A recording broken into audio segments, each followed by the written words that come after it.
3, 2, 1. Anthony Darby, Chuck Henn. the first of our public released podcasts for your entertainment. For those folks unfamiliar with who the heck we are, my name is Anthony Darby. I'm the CEO of Peninsula Alternative Health, also the CEO of Peninsula Holistics. Peninsula Alternative Health is our medical cannabis dispensary here in Salisbury, Maryland. Been in operation now for a little over a year and a half. We started our company about 3.5 years ago. August of 2015, I believe, is what our corporation papers say. And a little over a year and a half ago, we founded Peninsula Holistics, which is our hemp-based wellness cannabinoid company. These are all words that you guys will be more familiar with as you listen to why we say what they are. But Peninsula Holistics only focuses on cannabinoid products that come from industrial hemp and hemp products.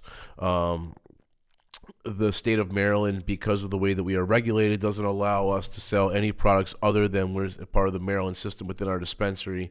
We had this need for folks that were looking for CBD and other cannabinoid products that were able to be derived from hemp and able to be consumed without having a Maryland cannabis card. So we ended up forming these two entities, and through these explorations and forming these businesses, we've had an amazing amount of experiences and stories and knowledge that we've gained that a lot of folks have come to us and said that they love to hear this, and we should do this type of a forum of a podcast, and this is kind of our crack at it. So how you doing, Chuck? I'm good, man.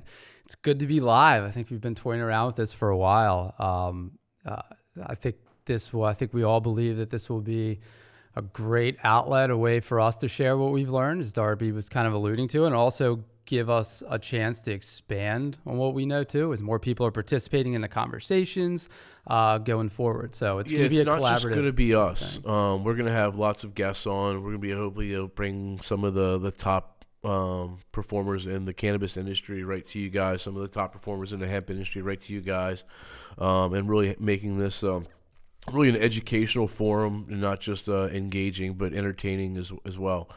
So I think we can be the conduit, for lack of a better word, between a lot of this stuff, whether it be hemp and cannabis, different people in the industry, like Darby was talking about. I think it's going to be a super cool thing.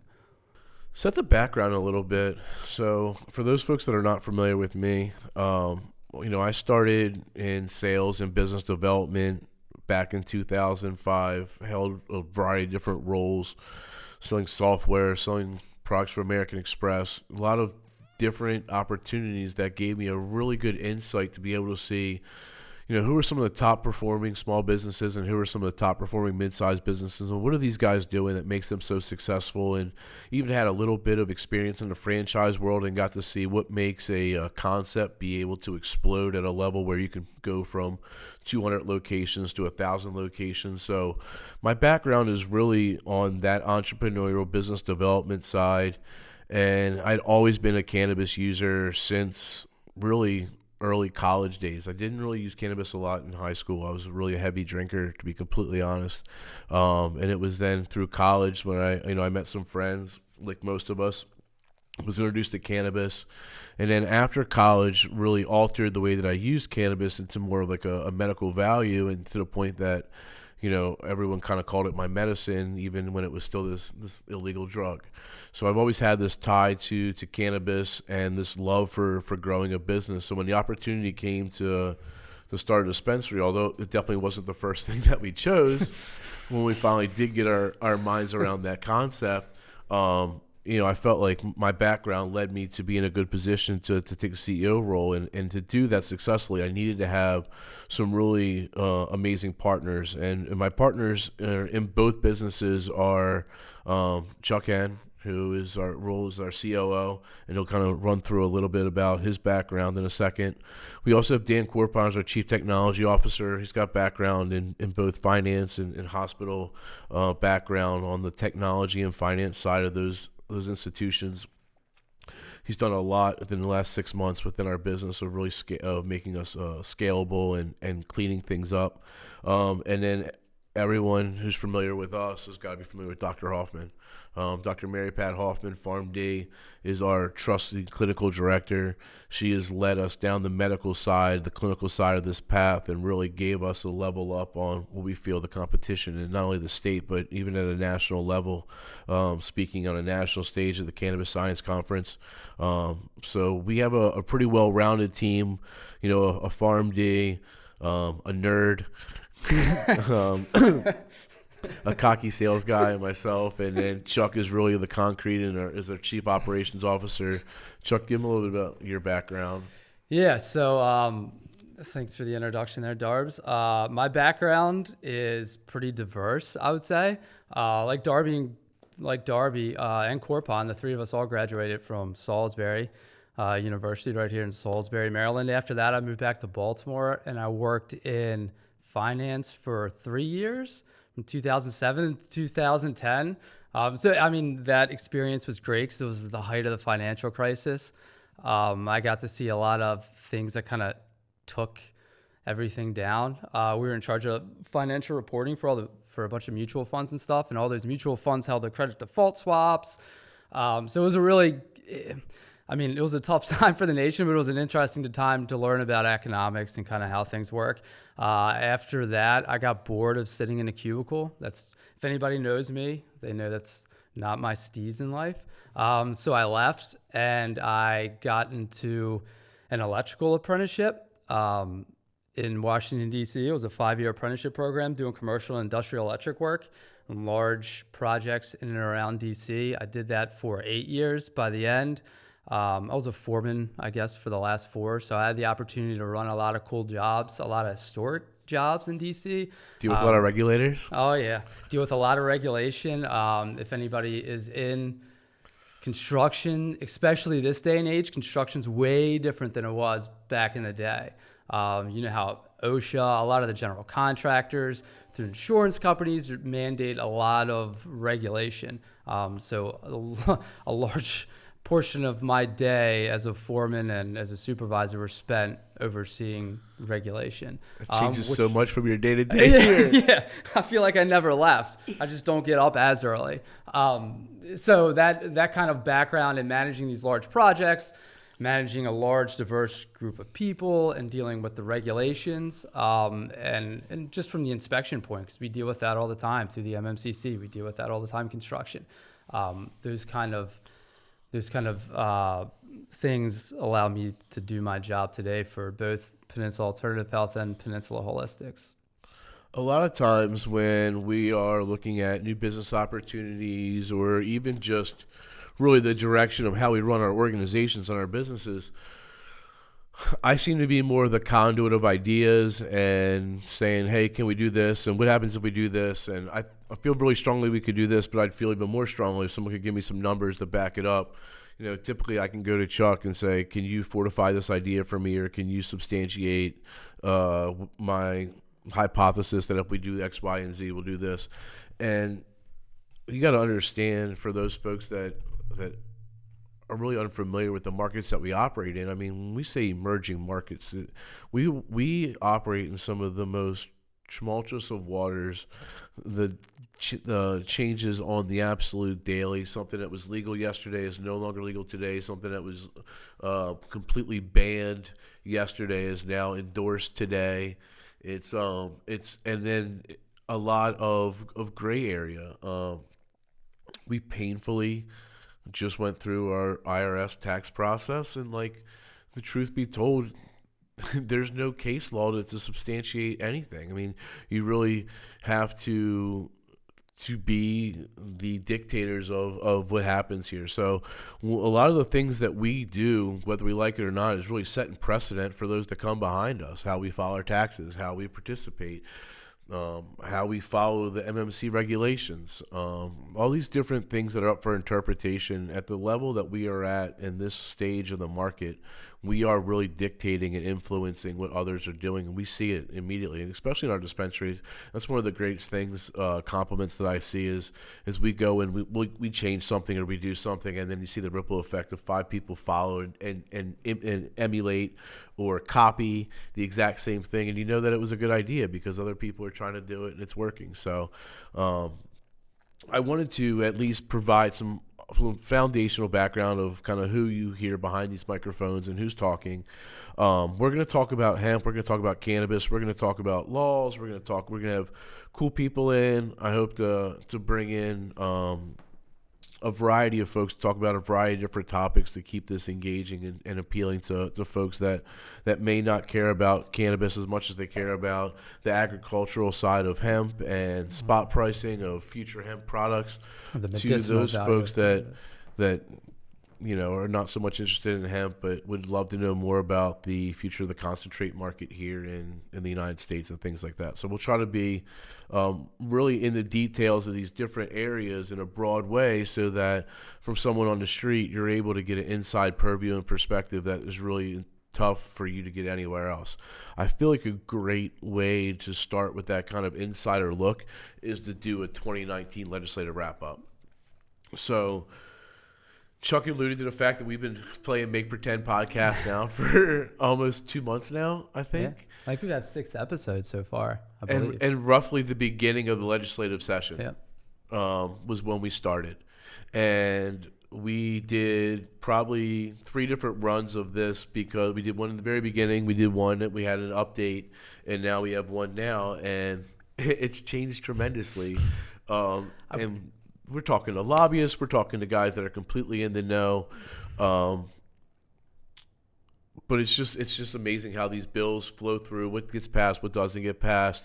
Some of the things that we thought we wouldn't see the light of day came out quicker than others. And if we're going to talk about the laws, I think it's important to at least understand the purview of what the Maryland legislature looks like, because I understand that not everyone here is from Maryland. So, like most state legislators, most of our elected officials, this is not their full-time job. Almost all of them are going to carry a regular full-time job. They are volunteers. And the 2 largest issues that were facing them when they came to Annapolis today, among a multitude, were a education bill that was based upon a 4-year study, is what I believe, done by the Kerwin Commission, with a lot of recommendations to what Maryland can do to fix their schools. This is something, especially for the Eastern Shore delegation, that is really at hand, because when the school ratings came out, our schools ranked really poor. And as they're trying to attract more talent and more young folks and business owners and things like that, with housing prices just incredibly affordable and a great place to live, the one area that folks struggle to deal with is the school systems. And I think Chuck Henn is one of them. I have 2 partners in this business that I would absolutely love to convince to move down here, but until these schools get fixed in a major way, it's not even on the table. And I think that's probably a lot of business owners that are in the same pace. I heard from the president of Purdue that one of their new senior ranking officials is flying on a jet every Monday morning, flying home on Thursday. She's not moving her kids to Salisbury until there's a school that meets her criteria. So schools were a big one for these guys, and then the other one's going to be minimum wage increases, which a lot of states are addressing. Once again, that's really effective on the Eastern Shore because we have seasonal workers. We have a lot of restaurants. Yeah, we have folks that come in on visas just for the summertime that work in the restaurants. You have a lot of farm workers. You have a lot of lower average cost of living towns where a minimum wage is not as justified there as it is in somewhere like Montgomery County. So just to give you an idea, these guys have a lot, and gals have a lot of issues that they're dealing with, and cannabis typically is not something that they're very versed on. It's not typically something that they know a lot about, but recently we've seen a lot of cannabis legislation be thrown at them. I mean, and just to put it into context, I think the first time that we looked at all the bills that were being introduced into the session, it was maybe the beginning of February, call it. And I think there were 19 by the time legislation was finished. the first week of April, right? I think there were 45 total bills that were introduced on top of everything else that they're trying to solve in the state Just of on Maryland. cannabis. Just on cannabis. And That's not a gun right. That's not Yeah. education. That's not crime. That's not immigration. And a lot of the bills that we look at it through a different set of eyes, right? Because we're in the industry, we're business owners here, we're patients here. We see the effects that it has. Like if you look at some of the legislation that was introduced, it's easy to see why it would be super beneficial or super hurtful to the industry. But if a legislator's looking at it, they're reading the headline on it, and when they're looking at it, in their mind, it doesn't mean anything. It's just one of those things they have to vote on. They don't have the context behind it. And that's why, and we've alluded to this in the past, like it's super important that we get in the ears of these people, do stuff like this, try to bring light of some of these issues and how it really does have its effect. So the way this is going to roll is we're going to run through a couple of the major issues / bills that came through and actually had traction enough to get some discussion and debate on. The very last one we're going to end on is probably the question that I get asked more than anything else at this point in time, is when is legalization coming, either at a federal or state level. So we'll try to dive into that a little bit. So for the first bill that got a lot of attention in the state of Maryland was the ownership and licensing bill. This was introduced by Senator Chris West out of Baltimore County, and it was originally 6. It was originally 6 was the proposal at first, yes. And the bill that passed scaled it down to 4. And this limits how many licenses a license holder can hold of any one of the 3 verticals, either grow, process, or dispensary. So the original... Really just dispensary for this one. Just I'm sorry, yep. You're right, just dispensary. This was brought up because the original bill allotted for 1 licensee per vertical, so you can only own 1 dispensary. Like everything else, a bunch of fancy attorneys went through and realized they missed some T's and didn't dot the I's, right? And had the word applicant instead of licensee, and didn't account for what happens if a management company owns 99.1% of the business and the 1% is still actually owned by the original applicant. And what we see is the outcome of what I'm trying to get to is there's several different Rise dispensaries in Maryland. There's several different Zen Leafs in Maryland. And now Harvest and Zen Leaf are together, and you put them together, and now you have more dispensaries that fit on one hand than you do, under one roof. And I think for a lot of small business owners that got into this dispensary stuff, this is really alarming. But what was funny for me was to see how some of them flip-flopped on the bill based upon what they perceive their own interest to be. So when it comes out with 6, everyone's against it, and they're willing to go on the news, and everyone's willing to make a big stink and say there's no possible way that this could be the reality, right? And then they started saying, well, what happens if we don't put this bill in place? What's stopping these management agreements from having 10 locations or 20 locations or really the wild, wild west taking place with no regulation and everyone just acquiring companies up as they want? And fear is always a great driver of all this stuff. So at this meantime, we're hearing rumors of the Canadian companies are coming. The Canadian companies are coming. Right? It's just like the revolution, right? Yeah. The redcoats are coming. The redcoats are coming. So, we see folks that were originally super against this bill saying, no, we have to pass this because at least it caps it at 4, and 4 is horrible and not great, but it's better than 10 or 20, right? And I think that's where we fell somewhere in, at least myself thought, I won't lump chunk into my answers with this, but for myself, I realized that something had to be done one way or another. They couldn't just leave it the way that it was, because there was just so much ambiguity, and I thought they had to clean it up. And I didn't think that they had the legal wherewithal to go in and actually enforce what they wanted to, which was to get it back down to 1. I have faith that the great attorneys and folks at Verano and GTI were more than happy and willing to have that battle with our good friends at MMCC.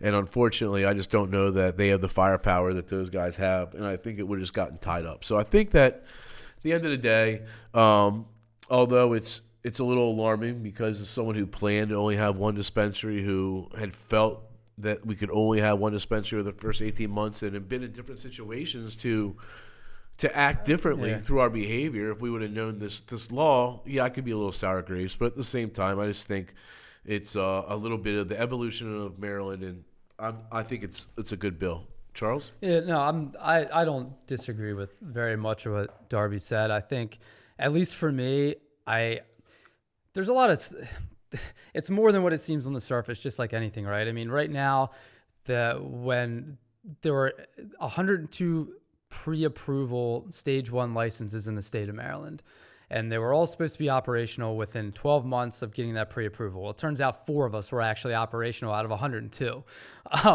So, and there are a lot of factors at play. A lot of the dispensaries have gotten tied up in local issues, whether the majority of them require like zoning. So it's a simple way for local municipalities who don't necessarily want this in their backyard to kind of zone companies out of there. And it's not a fair practice. And it's created a lot of ambiguity. And as of now, there's only, I think there's 78 licensed dispensaries as opposed to 102. So for me, you have a lot of these dispensaries that are still struggling because they had a horrible time getting open, much of it not their fault. And they could use some help. And at the same time, patients in Maryland are without, 22 dispensaries, which are local to a lot of these places. And a lot of these dispensaries are probably going to be located in the more rural areas, places that, patients could drive 10 minutes down the road as opposed to 30 to go somewhere. And I think it kind of hurts the patients by not having the dispensaries open. So I think 4 is a perfectly fine number. I think it allows the good operators to get into the industry and operate efficiently and provide the patients the medicine that they need. So overall, I'm glad they did something about it because, like Darby said as well, if you just left the management agreements in place, it would have been the Wild West. Like, there's no doubt about it. It just would have been everything that the state didn't want to happen. You would have had a few companies controlling the majority of the market. And I think at least if you put this in place, there's going to be some more competition out there. Yeah, I mean, we've already seen. So for those folks that aren't familiar, Maryland's market is one of the best markets from both patient and from an investor standpoint in the nation. And that's why you have companies like Harvest and Verano and GTI and all these large players coming in because it's such a robust program. And I just think that, for us to continue down that path, making sure capping it at 4, I think it lets those guys still have a play, so we're still getting these larger players and good quality competition. And for us, we'll just have to see kind of how it shapes through, and hope that the independents like us, stay competitive and don't feel a need to. I think what you'll see is if the larger guys come in and all of a sudden this becomes a burden, you'll see independent pharmacy groups or independent dispensary groups form just like you would an Epic Pharmacy group or buyers or things like that. So for us, not a big fear. I think it at least cleans some things up. It also subjects both the dispensaries, growers, and processors to the Antitrust Act and Maryland Sales Below Cost Act, which I don't know a ton of, but I just assume those are consumer protection laws that are put in place to make sure that none of these monopolies come in and really start affecting our patients. And the one thing that it didn't change, it was just for dispensaries. So it didn't change anything on the grower or the processor side. You're still only allowed to have an interest in one single grower and one single processor, and now up to 4 dispensaries. And with the acquisition of Harvest acquiring Verano, it'll be interesting to see exactly what that means. My assumption is that they'll still operate. Well, what we've been told is they're going to operate as 2 completely separate entities in the state of Maryland, but we know that everything at the end of the day is still being funneled up to one company as they are owned by the same entity. So it'll be interesting to see how Maryland deciphers that, or if they even try to address at that level what happens. These guys, it's tough. Every time they create a law, every time they try to do something, there's 10 people out there that are trying to figure out how to either get around it or try to to mess with these folks. So it is interesting. They got a difficult job. One of the things is we're exploring other options for locations, where you have to stay within Senate District 37. It's this arbitrary guideline that's around Dorchester, Talbot, and Wycomico County. But the thing about it is, and it's going to stay for us, but they're getting ready to do redistricting. They're getting ready to change that arbitrary guideline. Now, it doesn't change our predicament, but it's just always interesting at how much our lives are affected by what may seem as the smallest little nuances, like a redistricting of a Senate district. On to the next bill. This was, when we were doing our prep, Chuck kind of mentioned, this was really a catch-all bill. It was entitled the Use Advertising and Immunity Bill. And it went through and did a couple different things that I'll run through, and then Chuck, give me your feedback on what you think about some of them, and then I'll chime in. First thing it does is it authorizes institutions of higher education and medical facilities to register with the commission to purchase medical cannabis for research purposes. This is really great. I don't know that we'll see anyone act on that because these universities still have such federal ties, but even in the idea of the message of it, I think it's good. Yeah.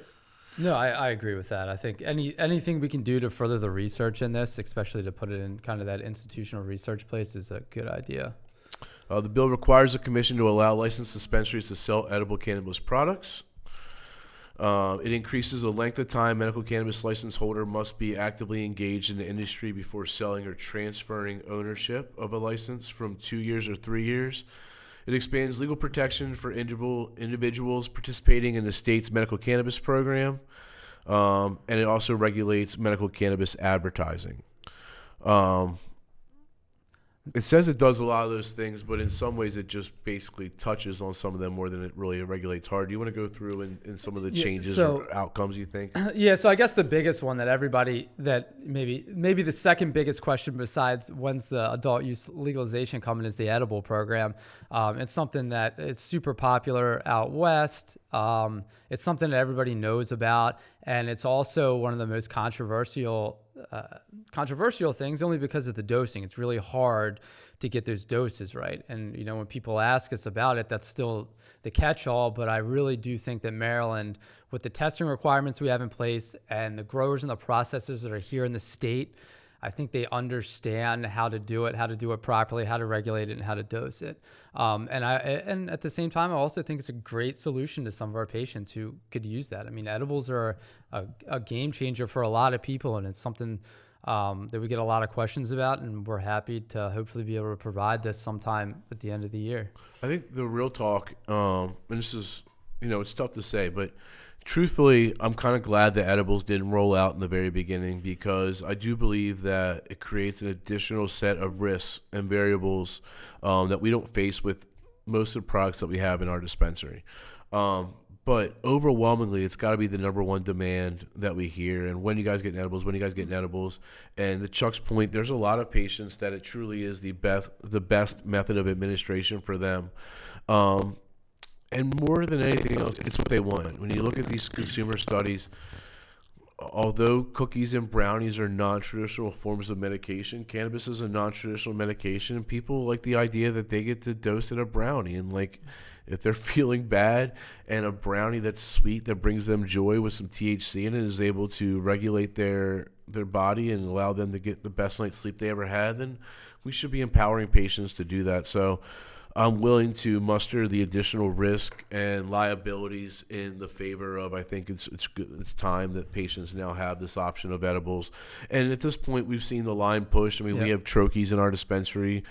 I'm sure you guys are very familiar with troches. If you're not, it's a word that I learned 9 months ago that an attorney came up with, the name of gummy, so that it's legal. A troche is a soft lozenger. A gummy is an illegal treat that's not allowed in Maryland. So we don't sell gummies.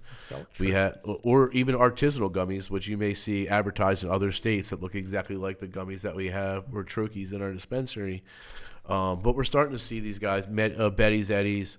There's several products in our dispensary right now that are very much pushing the envelope of edibles, and to their point, to Chuck's point, they've done it in a very good way. These products, although they are pushing the edible guidelines, the dosing of them, the directions on them, they're very reasonable. They're not crazy high doses. as great as California is for blazing the trail, and Washington State and even Colorado, some of the deregulation that those programs enjoy has created some fear that I think our program doesn't necessarily have. And like, no one thinks that Tony or Anthony Darby and Chuck Henn are pro-regulation. We're not. We're not guys that love this type of oversight, but it's needed. Cannabis is certainly nowhere near the reefer madness drug that people make it out to be. But if left completely unregulated, there's going to be a lot of more negative stories. And some of these things that cannabis has never hurt anybody or anything like that, well, if you just flood the market with it and make it so that it's easy for a 9-year-old to get a 100-milligram cookie, they're going to start seeing more and more bad stories. 9-year-old going to die? No, he's not. Thank God. Yeah. Because we know there's a story in Maryland of a young child who died of getting her stepmother's fentanyl. So no, the kid's not going to die. But is that what we want to start exposing our kids to? Is that the kind of stories we want to get out there? Absolutely not. And I think on Darby's point about the kids, and that's another thing. I think a lot of the lawmakers see it too, is the pushback of like, okay, now you're selling cookies with THC in it. If a kid's going to start anywhere, that's where they're going to start. And fortunately in Maryland, even if we're producing edibles, there's going to be, I am sure, I don't know for a fact, but I'm sure there's going to be an entire set of regulation about how it's packaged, how it's labeled, what you can have on the label, no cartoons, same thing we deal with in the products that we sell now at the dispensary. I think they're going to do a really good job at regulating it to try to keep a lot of that stuff from happening. They're all going to have to be in child-resistant packages still. You're not going to see them mimicking a Skittles bag or them mimicking like some of the consumer products that kids would be familiar with that we see in other states. Maryland's been really great about that, and I can assume they're going to continue down that guideline. And here's the truth. So edibles are coming to Maryland. Out of the commissioner's and executive director's mouth, she'd like to have them by the end of this calendar year, but we haven't seen the regs yet. We don't know how the Department of Health is going to provide oversight over these different things. So there's a lot to be ironed out yet. But for those folks that are eager about edibles, the commission originally thought, here's the last part, is the commission originally thought they didn't need the legislature's approval to even do this. So it is kind of good that they were able to get it the first year they've asked for it. It does show that the commission and the legislature are working hand in hand every day to get some of these things fixed for patients. So they're not great all the time, but a lot of times they are there in Annapolis fighting for patient and advocating rights. The last thing on here we'll kind of touch and move on to the next one was the regulating medical cannabis advertising. We haven't seen a lot of details of this either. I know that there were several bills that were very detailed and widespread, everything from banning billboards and age gates on social media, and not being able to advertise on a radio station unless their general population was above 43 years. You know, it was always like crazy, like it's kind of arbitrary how you would measure those. Yeah. So a lot of that, and then then we saw the commission like pass this recommendation, I guess.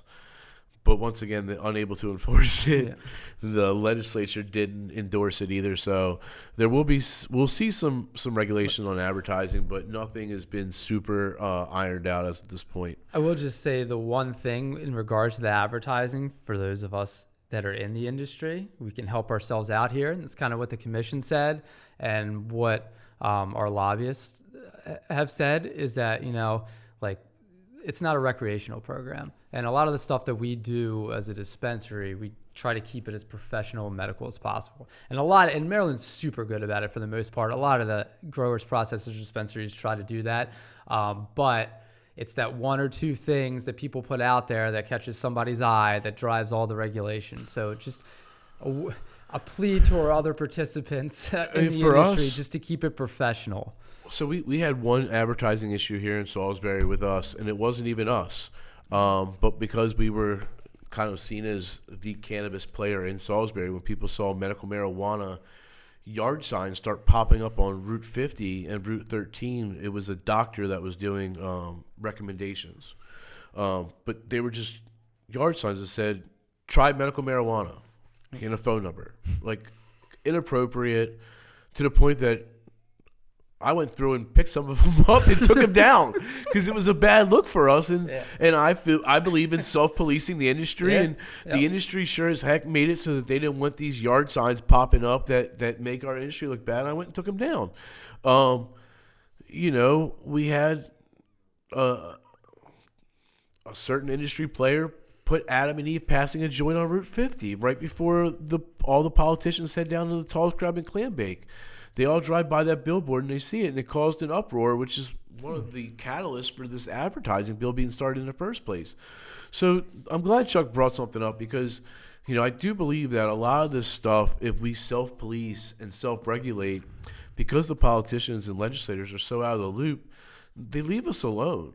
It's not until they see an egregious sign or what they perceive to be egregious. And I'm not even saying it was egregious, but it's not something that we would have done in the good taste of a medical program and trying to be a good steward in our community. So the advertising stuff, I think I hope it doesn't get as archaic as what was proposed by the commission, but I also understand that there needs to be some rules and boundaries set because apparently some of our good colleagues are a little unfamiliar with couth. Opioid use disorder. This bill added opioid use disorder to the list of qualifying conditions. It did ask and added language to limit the approval to patients. They said they had to try other traditional treatments and unsuccessful, and that they were going to use medical cannabis in conjunction with traditional therapies. So this is something that is near and dear to my heart as kind of being in the perfect age of the opioid epidemic.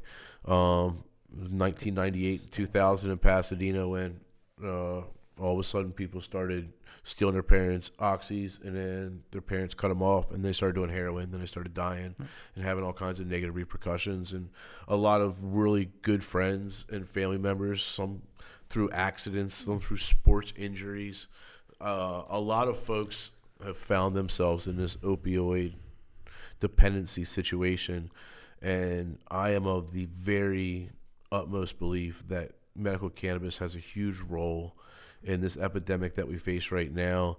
And I'm hoping that by adding this as a specific qualifying condition, if it's just a PR or an acknowledgement thing, so that addiction facilities and doctors and physicians and nurses and these providers start recognizing that, hey, this isn't a drug for a drug, or if substitution therapy works with methadone, then maybe substitution therapy might work with medical cannabis. And I've personally put my money where my mouth is. I've gone to some of these rehab facilities and had the tough conversations, and will continue to do that because I've seen firsthand the amount of patients that have come in through our dispensary and either drastically reduced the amount of opiates that they're taking, or in many cases stop taking opiates altogether and replaced it with cannabis, and also replace their quality of life, where they're not constipated, they're not stuck in the house, they don't have no energy.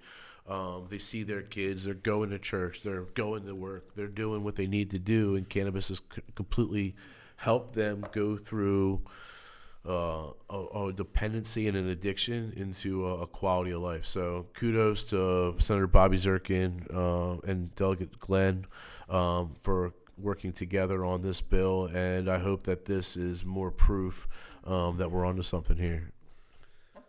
Yeah, I think I think by this point in time in 2019, everybody knows, not only somebody, but multiple people have been affected in some way by the opioid epidemic. And I mean, I'm not even going to go into it in more in depth because I'm sure everybody hears it all day. It's all over the news. But I think cannabis is something, like Darby said, that we've seen it help so many people get off a lot of these. And it's not only opioids. I know Mary Pat, in one of her presentations, has a slide about some patients that have came to us. You know, they were taking 10, 15, 20, 25, 30 pills a day for a lot of these things they're trying to cure. And 3 months into their medical cannabis program and their treatment, like, they're done.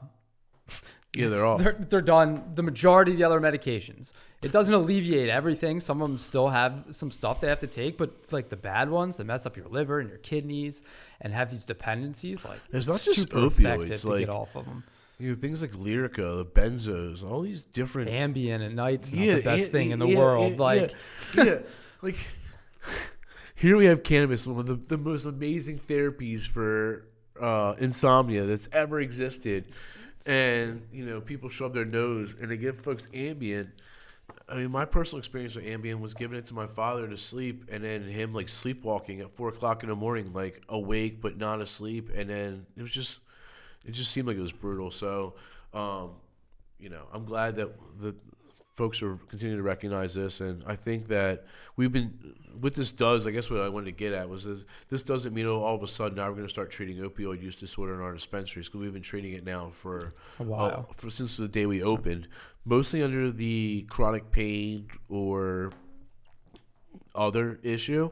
But now it's official, and now folks will actually be able to go to their doctor. I don't think it's official yet. Oh, it's not? I thought it said... I think it said it's stalled. Oh, I apologize. So it's not official yet. But nonetheless, that puts it on, like, no matter what's official or not, like Darby said, like we treat it all the time, and it's super, super effective treatment for that stuff. And, it's going to get done, I think, something like that. There's too much good that can come out of it. Another one that I think will have some legs but was not successful now was worker protections. We gave a presentation to the Chamber of Commerce and just discussed like productivity and hiring practices and what firms can do to make sure that they're not missing out on highly performing cannabis candidates. In New York, we saw a bill just pass. That did pass, I believe, in New York City.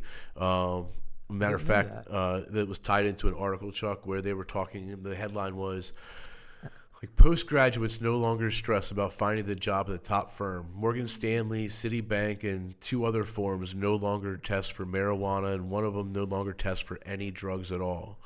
Wow. And microdose revolution. Microdose revolution in the finance world. They say, you know what, you bring that ketamine to work, kid, as long as you can work all night long. But we saw cases in Massachusetts where worker rights were protected. When you probably didn't recognize this, but one of the people that came up to us when we had our 420 celebration that was talking to me was a nurse who actually lost her job for testing positive for cannabis. And there were no protections at her particular nursing home for her. And, when you get the reality of these situations, she just didn't want to lose her accreditation. Right, so although she lost her job, she was just happy that her job didn't report her, so she didn't lose her accreditation. We talked to her. She's actually now got 2 patients she's caregiving for, which is really cool, and found another job. But we know firsthand folks that have lost their jobs. And what I think about more the intangible is how many people don't apply for jobs that they're really qualified for to begin with because they know that they drug test or because of their drug policy. When I was in finance, sales and stuff, there was a lot of things that I was just like, nah, not today. It's not worth it. It's 30 days of misery to apply for that. I don't think so. And I will attest to this firsthand, because for those of you who don't know, especially in doing large scale commercial construction this day and age, like, you're drug tested so frequently, and you hop around from job to job to job, and every time you go somewhere else, you have to take drug tests. And like a lot of the guys, I mean, it's no different than any other demographic. A large majority of people use cannabis, and people run around scared because they're gonna fail these drug tests and get fired. Like, it's kind of crazy. I mean, you can go home and take your medical cannabis and still test dirty for a couple days afterwards. I mean, you wake up, weeks. I mean, you wake up, you go in the morning, you have no side effects. You go into work, and there's an accident or something, and you test positive. Like, that's it. And I don't think that that's fair, especially in the construction industry. I mean, you beat your body up. You get up in the middle of the night. You beat your body up all day long. And a lot of guys go home, and their compensation for that is to drink a bucket of beer, take all these pain pills, and then they come in to work the next day. And I saw it all the time. And they're just not there in the head. Then you had the guys who go home, smoke a little bit of cannabis before they go to bed. They're the top performing people on the job. There every day. It's crazy. And I hope that more and more employers follow suit and kind of realize that the whole cannabis thing isn't what it seems. No, I mean, it sends a message. I mean, if I'm an employer and I hurt my back on site and you say, well, you can't use cannabis, then what do you think the doctor's going to recommend me? Yep. prescribe a Percocet or an Oxy or a muscle relaxer, something that's likely going to impact my performance. Just on the another, I don't want to get too long on this, but Mary Pat knew of a gal who got a job in a marketing firm making like $100,000 a year. And week 2 of her getting her job, her Crohn's starts flaring up, like in a way that like she can't go to work. And she ended up missing like 2 months of work for her Crohn's flare up because for the first time she couldn't use cannabis out of fear they were going to drug test her and she was going to lose her job. Instead of letting her use cannabis and come to work on freaking Wednesday. Yeah. Like, so instead that company basically had an employee out for months. The employee was in pain all over this like weird chaotic drug testing policy. Like, we just it's odd to me, and it's so cool for us at the dispensary. Yeah. That's one of my favorite things in the world is sending my potential employees and applicants in for a drug test, knowing 100% well if they're a patient of ours that they're gonna fail for cannabis, and knowing that I don't judge them in any way, shape, or like you're not judged here for that. How many times did you have to feel bad or have to stop taking your medicine to go? I'm not willing to lay it out here, but I've gone through some outrageous means to pass drug tests for employers, and it's fucking disgusting. There's my first F-bomb. It is. It truly is. And I'd like to see a day where cannabis patients don't need to feel ostracized or like that there's some kind of criminal through passing an arbitrary drug test. And the fact that it stays in your system for so long, like Chuck pointed out, it's crazy that someone could go on a vacation and recreationally use cannabis in Vegas, in a legal state, on a weekend, and then 3 weeks later get rear-ended and have no impact from cannabis at all, but have a metabolite in their system that comes out in a P test, and now they lose their job, and the guy who rear-ended them walks away fine. So, all right. So, lawmakers, although that didn't get through, we would really like to see that, and I think privately you're going to see more and more businesses start to do it on their own. All right, last 2 things, and we're going to wrap this up. Taxation of medical cannabis businesses. We're going to keep this short so that we don't cuss a lot. I don't think that's possible, no matter how short we keep it.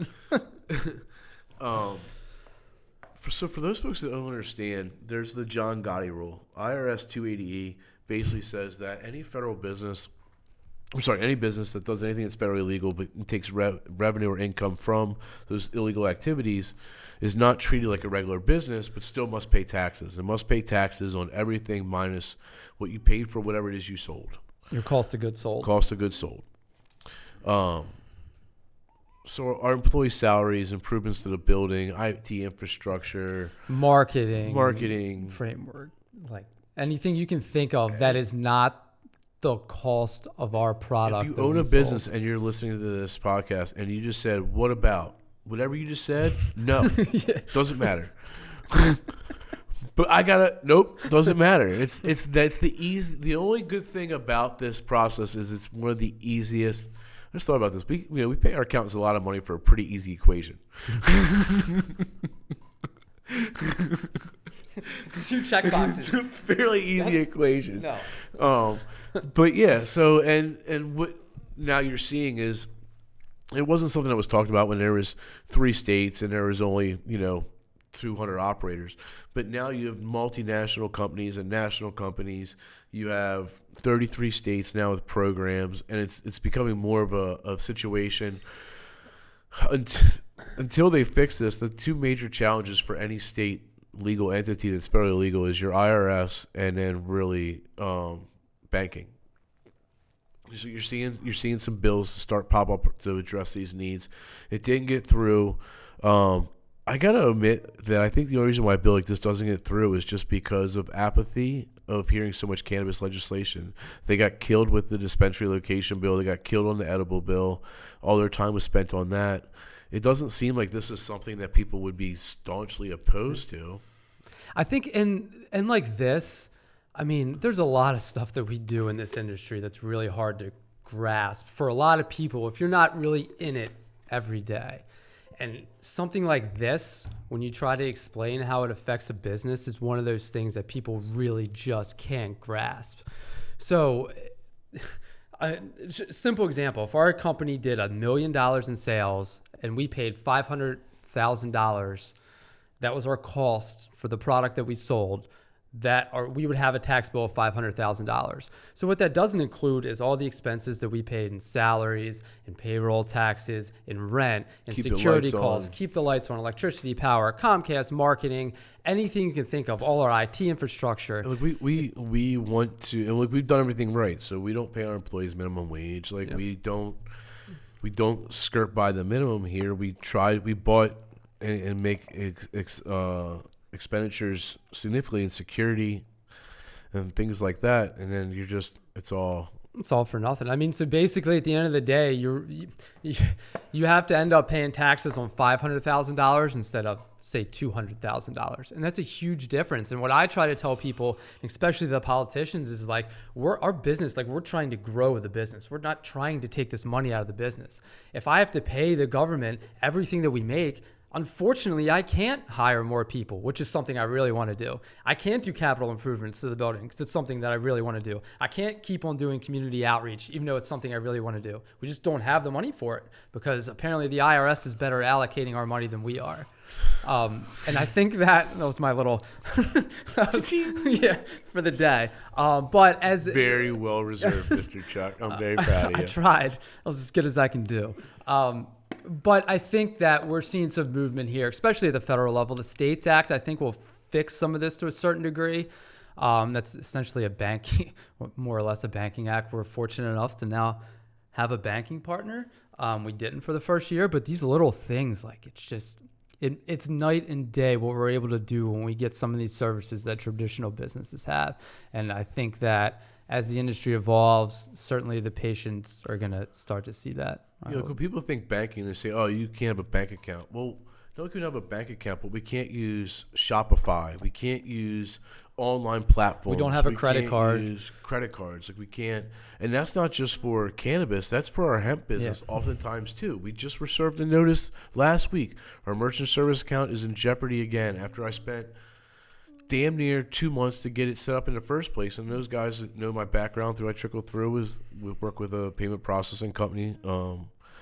It's my background. I have tons of assets and resources here, but because the Farm Bill has cleared some things up, but not cleared up the FDA stance and other positions on hemp, we still struggle with banking that business. So there's a lot of progress that could be made on the federal side of this in terms of the taxation and like research and development. I wonder how many of these large multi-million-dollar companies would dedicate an extra $1 million to research and development if it didn't have to go right to IRS 288.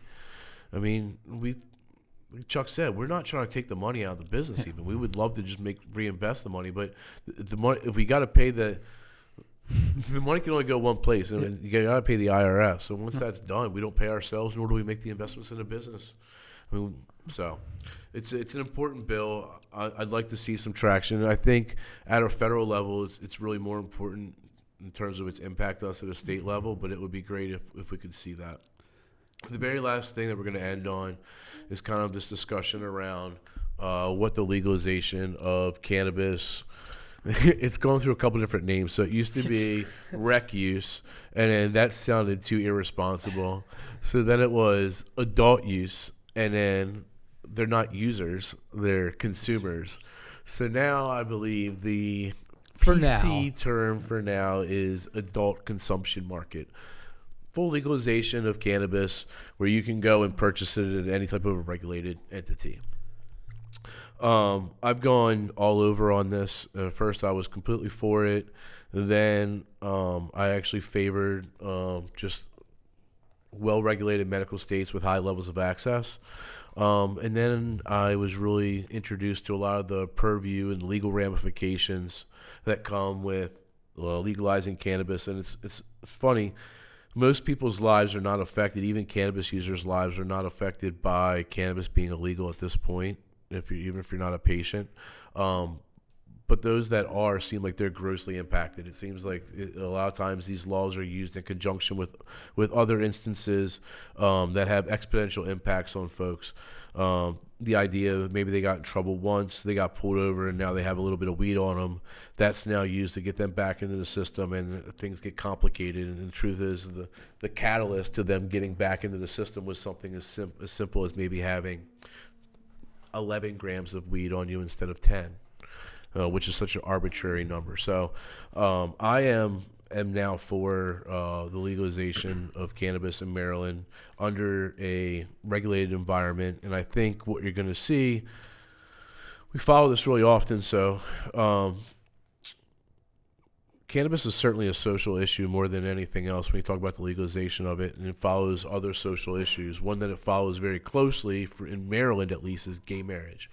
So when you look at gay marriage approval ratings, endorsement levels, and kind of the path of legalization of gay marriage, it's not anything that the legislators really wanted to address direct or head on. No one really wanted to check a box and take a chance of alienating any constituents one way or the other. It's such a divisive topic. They just said, you know what, we'll leave it up to the public to vote on. And oftentimes like that, the public makes a rational decision, and overwhelmingly, gay marriage becomes legal in the state of Maryland. I think Canada, and we saw casinos and gambling follow a similar suit. I think that you're going to see cannabis, legalization of cannabis, follow the exact same suit. I think you're going to see it on the 2020 referendum. Charles? No, I agree. I think it'll be, so what they did, just legally now, they have a working group that they formed. So out of all of this, they actually formed a working group, which from what I understand, talking to people, is like the first step to get something on a ballot. Once the working group gets together, they're going to convene. They're going to meet at the end of this year, I believe, with the findings. So they want to know how much revenue it's going to generate. They want to know what the effective tax rate's going to be, and a bunch of other different things. But I think, like Darby said, it's going to go to the ballot, and I think you'll see an overwhelming pass in the state once it actually gets to the ballot. And like Darby said, I'm on board with it too. I mean, I don't see, just for economic reasons, right? There's a ton of economic upside to having an entire industry come into a state, and especially a lot of these areas, more rural areas like the Eastern Shore that are based on agriculture. Cannabis is industrial hemp's going to be an agricultural commodity, just like corn, wheat, soybeans, anything like that. Cannabis is a little more niche, but it's still an agricultural product. And these communities that are looking for this influx, looking for something new, looking for people to stay there, looking for an employment base, like this industry is going to provide such opportunity for that, I think. And I think it's going to be really cool to see. Yeah, I couldn't agree more. Two things. One is just an economic driver in general. You look at a place like Calta in Cambridge. I think he's got 60-something employees now. They're getting health benefits. It's an economic driver to a place that has lost a lot of industry over the last 20 or 30 years.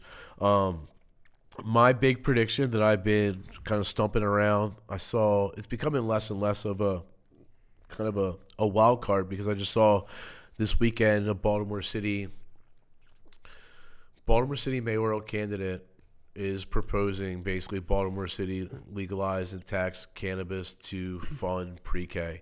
And that's what I think is going to happen. So I mentioned in the early part of the podcast, a lot of the legislators were occupied with the findings of the Kerwin Commission and basically finding the revenue to implement all these suggestions. Universal pre-K is one of the suggestions. I think the number's somewhere between $4 and $10 billion. I know it's a big number, but I think I've heard, honestly, projections somewhere in between all those different numbers. And the working group for Kerwin is there. So you got a working group for Kerwin, and now you got a working group for recreational cannabis. And my assumption is they're going to talk to each other, because here's something that a lot of people don't know. The state doesn't make money off our medical program. There's no tax. So besides the fees that we pay, the fines that they assess, the fees that patients pay for card and application process, that's really the only money that Maryland gets. And I don't know if they operate at a loss or not, but it's part of the Department of Health's budget, and it's not this cash cow because Maryland doesn't allow for you to tax medicine. It's a law. Yeah, it's a self-supporting. The MMCC basically is a self-supporting. So if you went with this idea of a rec program, your medical program's not going away. Your medical program's staying in place because you're not going to tax people that are trying to get their medicine. So you get a medical program that stays in place, so no tax comes to those folks. And then you do a sweep of having a recreational program or adult consumption program. And then I would suggest that you would look at a significantly substantial tax rate on that program, and then those funds generated could be part of this lockbox that Maryland's going to create and could be put into funding universal pre-K, which I think you've seen essences of in Colorado and some other states and counties, municipalities have looked at making some funding of education around this. To me, it's a no-brainer. I mean, you've gotten beat up by Virginia, not so much Virginia, but Delaware, has beaten you up, and New Jersey have beaten you up in casino revenues for years of being ahead of the game. And now you'd have a chance to beat Delaware, to beat New Jersey, to beat Pennsylvania, Virginia, West Virginia. I mean, and if you're looking at the Route 95 corridor, you're coming up, you're the very first one south to north. I think you really put Maryland in a great opportunity to fix a school system that I mean. So the other thing that I heard about was, Maryland's facing, as always, a huge budget deficit going into next year. I mean, you have continued bills being passed with guaranteed money being allotted to these programs, and there's not enough money in the budget. You know, just because you write it in law and say that it must get that funding, if the funding's not there, it doesn't happen. So I think this is a really great way, with the opioid epidemic increasing, this could be a way that you battling that, you're increasing funds, education, and it could really be a great benefit and boon to the community, and really change kind of the perception that cannabis is this horrible drug that spoils communities and ruins towns, and it's going to do the opposite. It's going to bring them all together. Right? Yeah, this is not your brain on drug anymore. I mean, this is the opposite of that. And I don't know. It seems like a no-brainer. But then even getting something passed as simple as IRS legislation, you know what I mean, it's tough. So we'll see. I don't think at a federal level, it's weird. Like the caveat and last thing, at the federal side of things, I don't see the federal government having the wherewithal to pass anything at a federal level before Maryland does. I just don't think it'll happen. But then sometimes you just never know. You see that the former Speaker of the House is now on the board of a company that's making the largest merger in the cannabis space under the contingency of federal legalization. Well, yeah.